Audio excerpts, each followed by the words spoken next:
Halo, selamat datang di channel Tangan Kedua dan selamat datang di segmen Mantan Flagship. Di segmen Mantan Flagship ini kita akan membahas seputar HP dengan umur rentan 1-5 tahun ke belakang yang masih layak atau worth it digunakan di tahun 2021 ini.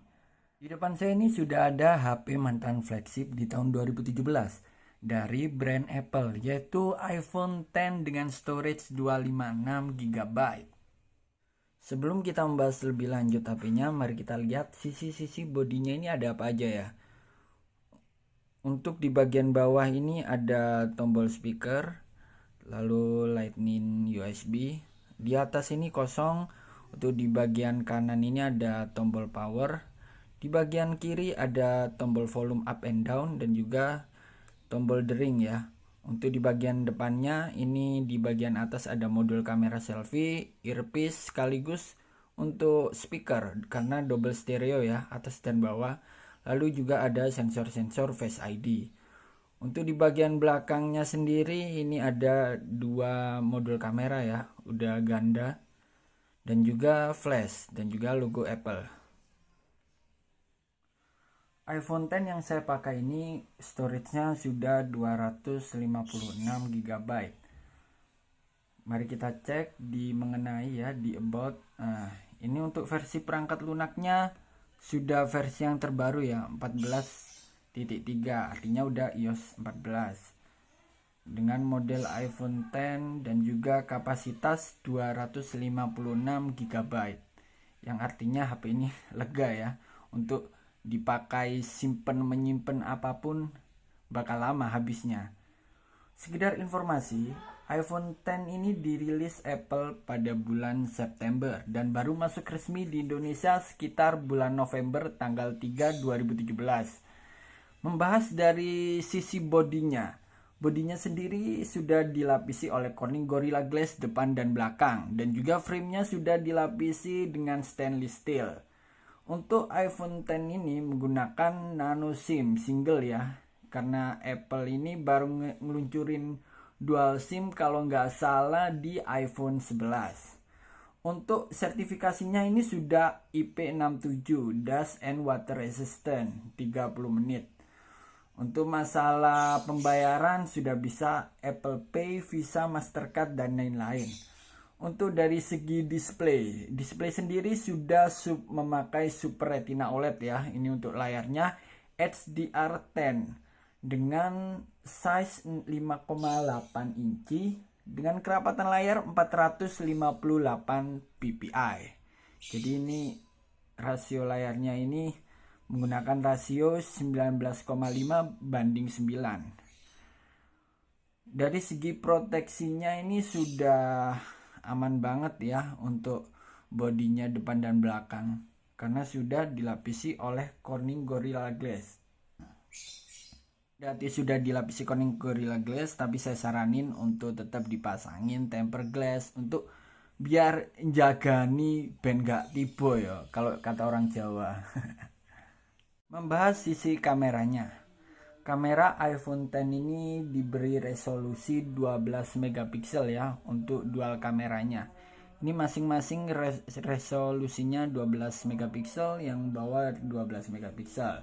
Dengan kamera wide dan juga telefoto dengan bukaan f1.8 dan juga f2.4 untuk yang kamera telefotonya. Untuk fiturnya sendiri ya, seperti normalnya ada HDR, panorama, dan dual tone flash. Dan juga ada ini untuk live ya. Untuk gambar live, coba kita buat potret. Dan hasilnya ini masih bisa diajak berfoto atau hunting ya untuk di tahun 2012 ini.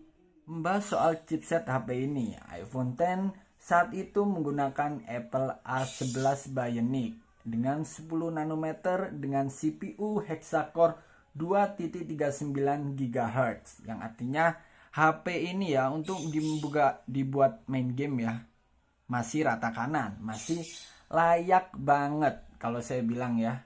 Untuk memorinya sendiri, iPhone X ini mengeluarkan dua varian dengan storage 64 GB dan storage 256 GB yang seperti punya saya pegang ini ya, 256 GB dengan RAM 3 GB. Kendati RAM-nya kecil 3 GB, tapi teman-teman pasti udah nggak heran ya untuk brand Apple ini.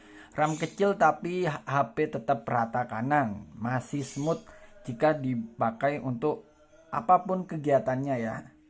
Untuk fitur kamera di bagian videonya ya, udah bisa merekam di resolusi 4K 30 atau 60 fps dan juga 1080p ya. Coba kita cek di menu pengaturan. Kita cek dahulu di menu fitur kamera ya. Mana fitur kamera? Nah, ini dia fitur kamera. Nah, ini. Untuk rekam video bisa sampai 4K, 24, 30 dan 60 fps. Tapi untuk settingan reguler atau normalnya di HD 1080p dengan 30 fps.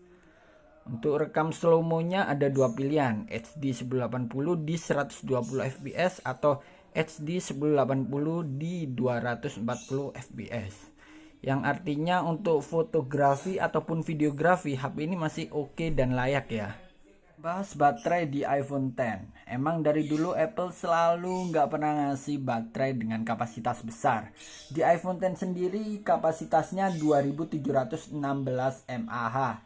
Kalau dipakai sehari-hari ya, emang HP ini emang minusnya ya, nggak bisa nembus seharian. Paling nggak sih kalau saya pakai rentan waktu 10 jam ngecas lagi, 10 jam ngecas lagi. Beda seperti dengan Android ya. Android dengan kapasitas besar bisa diajak 1 hari bahkan 1 hari lebih setengah gitu ya. Gila emang. Ini emang minusnya di Apple ya. Untuk kalian user Android yang biasanya bisa pakai HP seharian pasti akan kaget jika pakai ini HP ya, karena emang Apple selalu begitu. Jadi siap-siap untuk membawa powerbank ya untuk user Apple ya. Untuk masalah keamanan, Apple sudah menyematkan Face ID di iPhone X. iPhone X ini merupakan iPhone pertama yang menggunakan fitur Face ID ya. Jadi di iPhone X ini untuk fitur fingerprint dihilangkan. Dia hanya menggunakan fitur Face ID dengan seperti ini ya. Atur Face ID, tapi nggak usah kita atur karena ini HP-nya ini mau dijual ya. Kemarin sudah saya pakai selama 2 minggu dan ya itu menurut saya minusnya di bagian baterainya karena nggak bisa tembus untuk 1 hari bahkan 1 hari lebih ya, karena rata-rata dengan 10 jam kita harus mengecas kembali ini HP. Sampailah kita di penghujung quick review ya. Untuk masalah kualitas kamera sudah banyak yang mereview, kalian bisa lihat di video reviewer lainnya ya untuk kualitas kameranya. Tapi menurut saya kualitas kameranya masih bisa diajak sebagai fotografi ataupun videografi karena masih layak di tahun 2021 ini. Mari kita simpulkan, kita sudah di penghujung acara. Ketepatan ini juga hari Jumat ya, saya pun harus Jumatan. Jadi kita tutup dengan kesimpulan bagaimana HP ini ya. Untuk menurut saya HP ini masih sedikit layak ya. Dengan saya kasih skornya ini 8,5/10. Kenapa kok 8 bang? Karena HP ini ya minusnya itu tadi menurut saya di bagian baterai yang nggak bisa diajak seharian. Karena saya sendiri kebiasaan memakai user Android ya, yang biasanya 1 hari penuh bisa tanpa ngecas. Jadi cas pagi, malamnya baru dicas lagi. Itu menurut saya lebih worth it ya daripada harus ngecas ataupun bawa powerbank yang meribetkan. Lalu untuk minus lainnya sih di bagian modul kamera ya. Meskipun modul kameranya ini hasilnya bagus dengan resolusi yang relatif kecil, dan juga di HP di tahun 2021 ini memang nggak ada ya sepertinya HP flagship yang menggunakan 2 kamera. Bahkan sekarang udah menginjak ke 4 kamera. Minusnya sih ini nggak ada ultrawide ya. Tapi kalau hanya sekedar foto-foto yang tanpa menggunakan ultra wide, ini masih worth it banget. Sekian review singkat mengenai HP mantan flagship kali ini ya. Sampai jumpa di segmen mantan flagship berikutnya. Jangan lupa like, komen, dan subscribe. Kalian komen ya, HP apa lagi yang harus saya review di kedepannya. See you.